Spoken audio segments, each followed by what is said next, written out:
5 burned buses, 41 vandalized subway stations, and more than 300 arrests. As protests against a hike in metro ticket prices moved full speed ahead on Saturday, the Chilean president decided to backtrack. I want to announce today that we are going to suspend the rise in subway ticket prices. The Chilean government raised subway ticket prices by 4% earlier this month, citing a weaker peso and higher energy costs.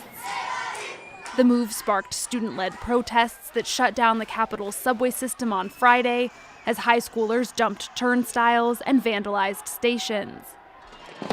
The president responded by declaring a state of emergency, sending soldiers onto the streets of the capital for the first time since the end of the country's military dictatorship in 1990.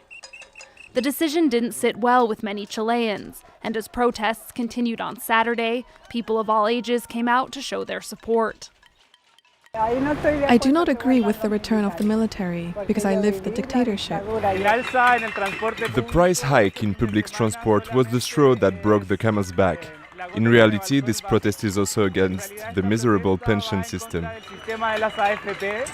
Just after the president announced the fare hike suspension, Chile's army general declared a curfew in the capital. Santiago's subway system estimates that the protests will cost hundreds of millions of dollars in damage. And even if the demonstrations end, it's not clear when subway service can resume.